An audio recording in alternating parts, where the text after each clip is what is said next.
le attività, i piccoli bar,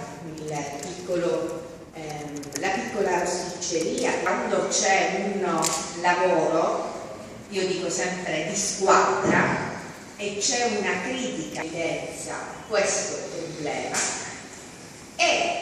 il Comune quest'anno aveva praticamente ricevuto non avessero avuto le poste all'interno perché si presupponeva che non fossero conformi alle normative di cui a questa circolare, e quindi operativa e che era interpretata in maniera appunto il perché alcune norme vengono applicate. Ecco, con uno studio comparato in Sicilia,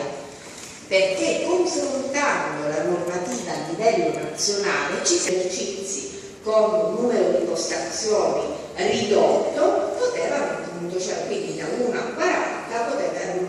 era sufficiente questo bagno.